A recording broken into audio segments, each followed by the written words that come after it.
All right, hey people, Russ Jensen. So it's the 11th day of January 2017, 12:30 p.m. here in Salt Lake City, Utah. You know,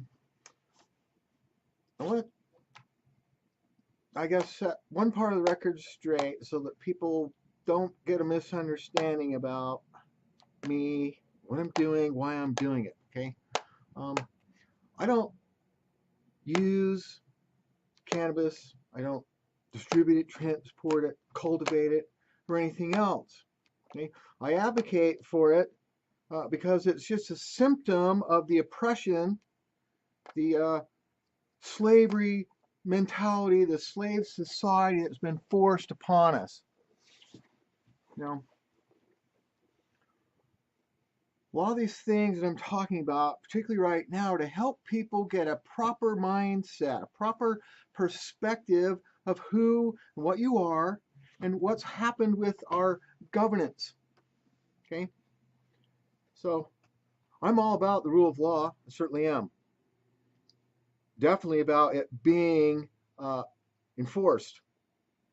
What situation is right now, though, is that the governmental authority, the public authority, is misusing the political authority. Your sovereign authority, my sovereign authority, has been delegated to them, creating jurisdictions that aren't permissible, creating evidence uh, that they say removes you from the protections of the Constitution. So that's what this is about. It's trying to help people start understanding better. Hmm? Not anti-government. I'm anti-corruption. I'm anti uh, being uneducated. Okay? I'm certainly all for challenging reality, challenging the system that I find myself in that is so corrupt, that is so violent, that is so disingenuous, so dishonest. Hmm? So enough said. I was talking yesterday about the fact that you are the one Supreme Court that's talked about in Article 3, the Constitution of the United States of America, 1787.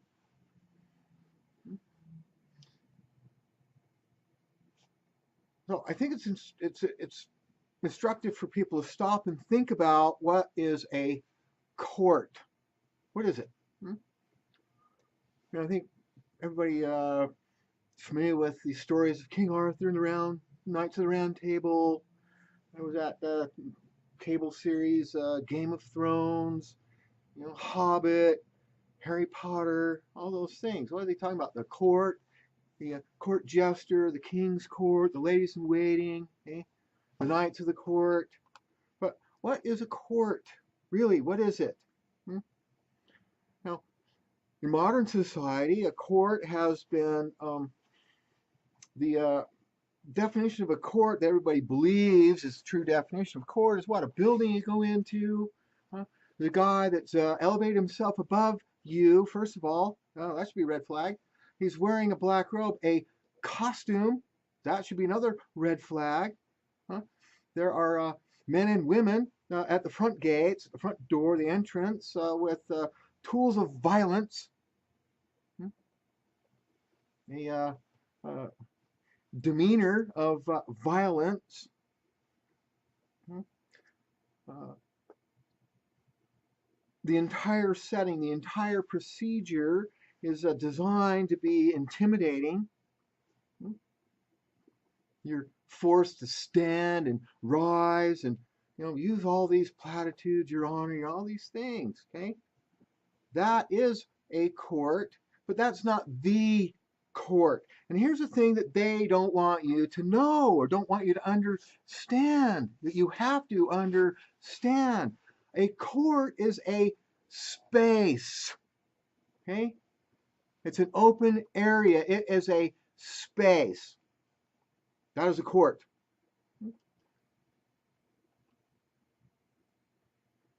You, in your true capacity as a sovereign authority, a human being walking around here, animated by a life force energy, the sovereign power,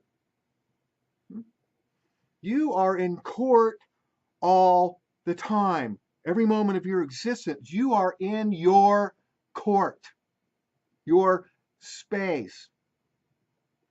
Aren't you the supreme authority in your existence? You have to be, because you're the only one in it. Now, there are millions, billions of other individual uh, sovereign authorities, humans walking around. Every single one of them is the supreme sovereign authority, the supreme being in their existence, because they are the only one in their existence. Okay? We have to start looking at things literally, understanding the true nature of the reality that you find yourself in. So, won't get all that stuff about, well, anyways. So, your court is the space that you're standing in at any time. Okay? Now, the more common, I guess, understanding people as a court is a place where you go, justice is administered. Okay? Laws are administered, rules, regulations, differences between members of society are decided by a judge, sometimes a jury, depending on the nature of what we're having. But you need to understand that your awareness, your space, your presence is the court. Okay? And if you think that you're that guy that's elevated himself above you in a black robe doesn't understand that concept, yeah, you should probably go, whatever the pill is in the in the Matrix, go back to sleep. And sleeping won't help you either. That is fact. Okay. So we start talking about challenging jurisdiction. Another thing we have to understand too is what is law. Okay? We know that jurisdiction, juris is law, diction is spoken, but what is law? Now, isn't law just authority that has been codified in some kind of way, written down, or some customs, some rituals, some set of rules that talk about the conduct that's allowed, and that's established or fixed or created by what? Your agreements or authority, your authority, okay? Their authority. So law is just authority. So jurisdiction is what? Authority spoken. The authority of the law spoken. Now, for those of you that aren't in this physical reality, an object, only one object can occupy a space at any given time. Okay, just one object per space. Jurisdiction is the same way. Only one jurisdiction, only one law, only one authority can be operating in that space at any one time.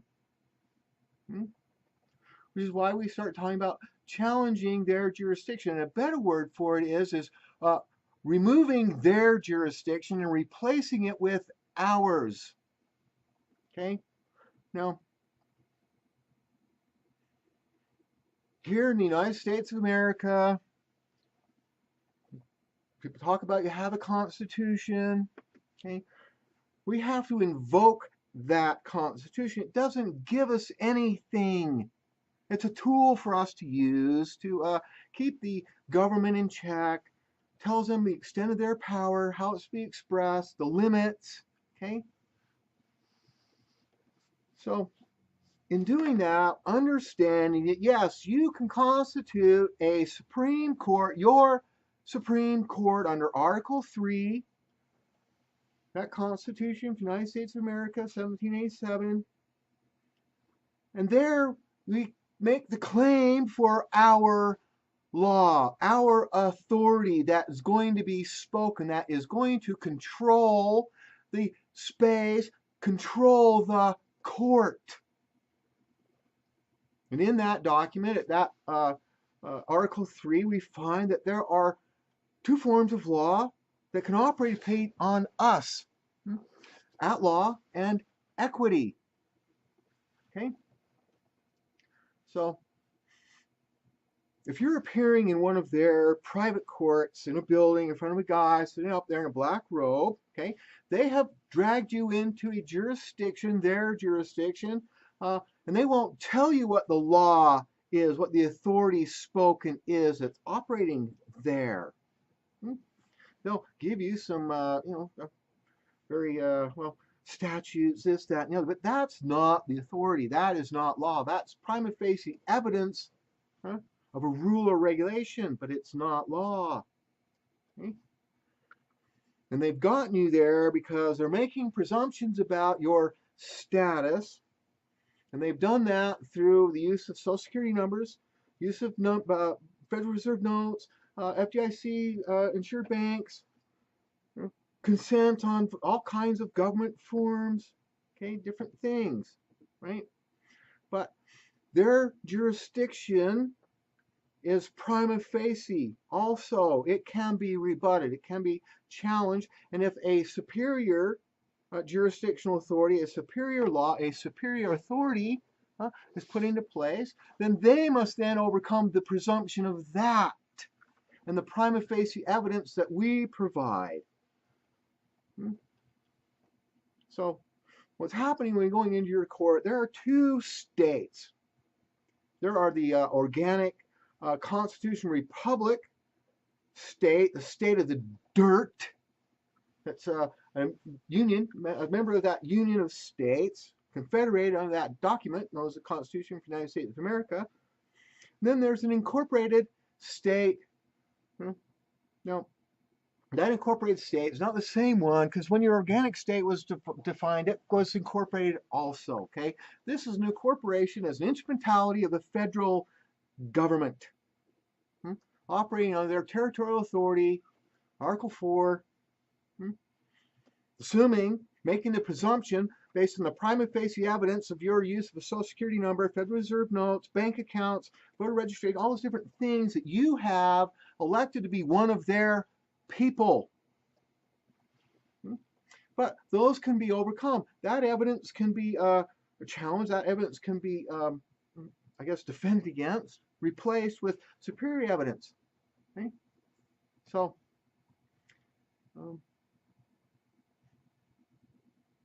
we need to start asking, especially when we're in front of these people, hey, what state are we in? Are we standing on the dirt?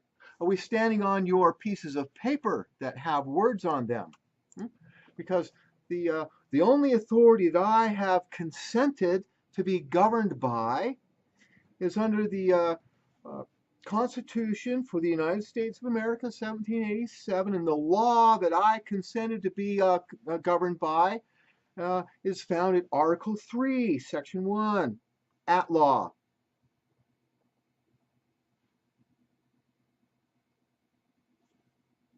Your use of numbers, the presumption that you have made, being prima facie evidence, does not apply to me. I can challenge that. I can substitute that by a couple of things. Number one, my right of necessity. And the fact that you forced those numbers onto me, it wasn't voluntary. I didn't voluntarily consent to move into that jurisdiction, to be removed from the protections of the Constitution. My jurisdiction that I am establishing, I've just established, is found Article 1, Section 8, Clause 10, is also found Article 3. I am one of the people of the United States designated in that preamble, and my jurisdiction is common law or at law or equity.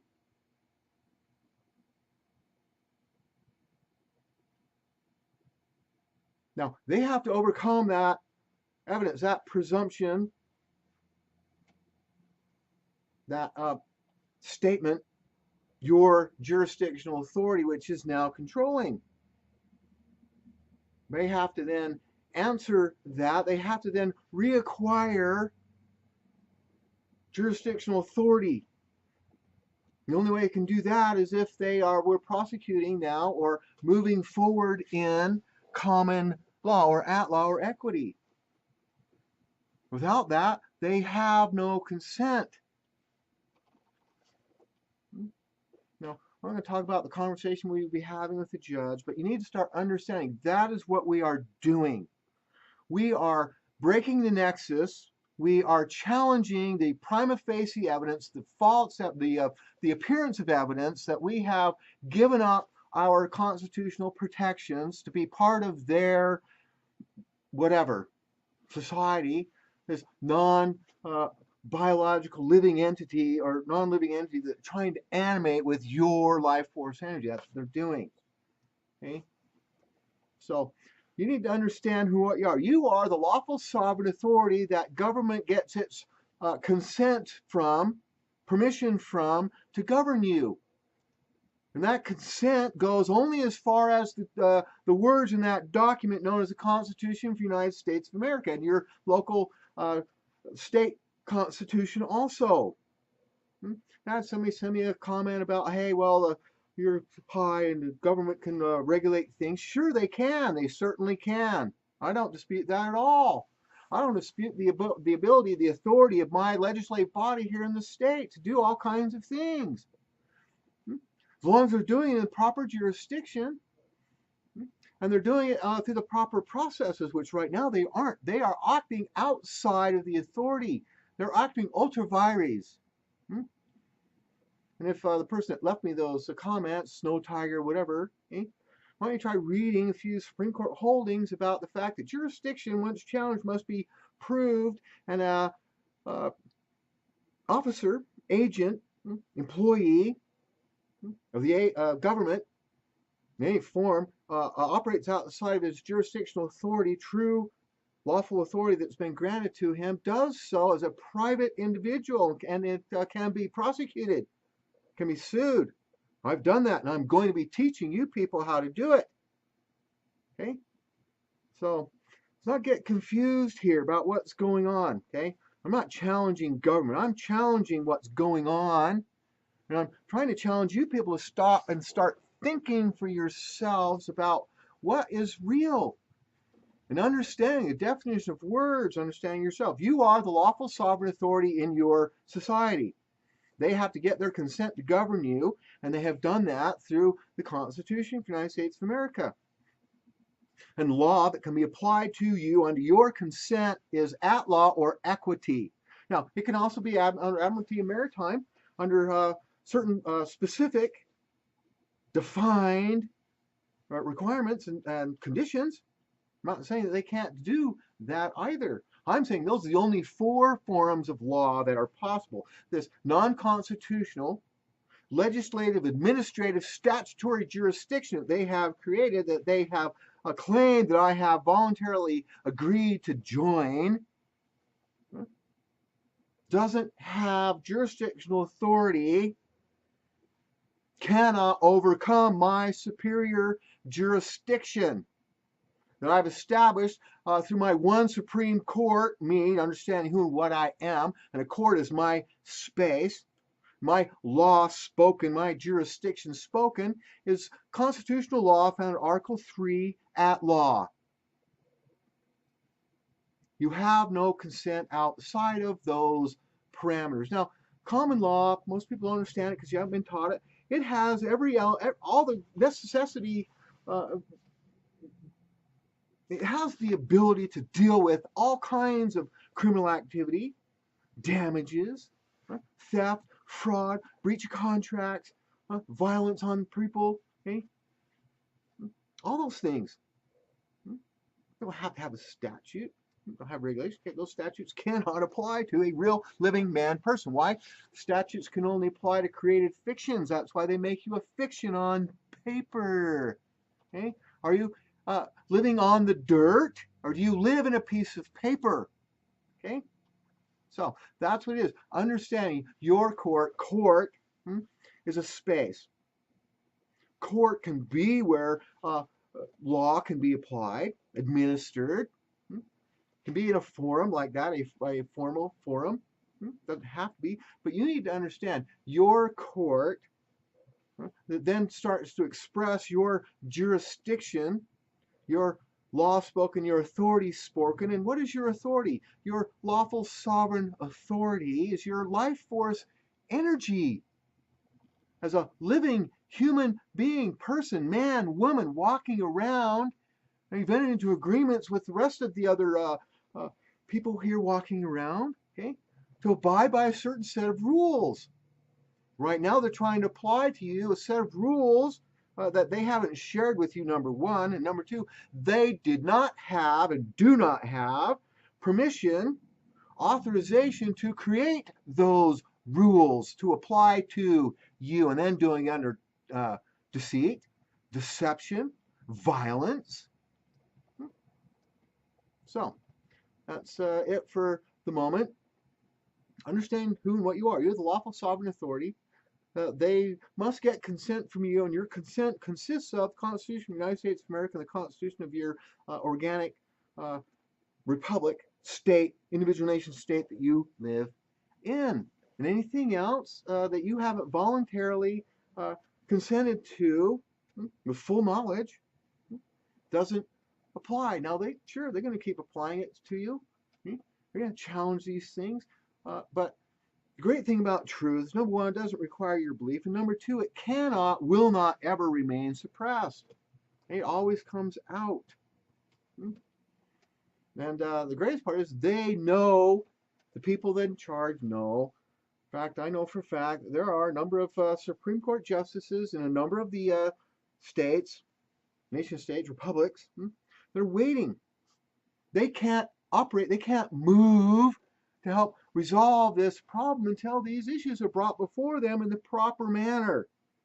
And that's what we're going to start doing. Is everyone in government bad? No. Vast majority are good people doing what they're told, doing what they have been led to believe. They've been deceived as much as you have been. Okay? It's important then that we start getting properly educated and keep our minds open for alternative ideas, alternative information, knowledge. That's why we got to start reading this book, Law of Nations. Now we just simply have one request. Get a copy of it or look at it online. And please, just before you start to read, just close your eyes, clear your mind for just a second, and just ask for the knowledge to be revealed to you. That's all. So, have a good day, and I'll talk to everybody later.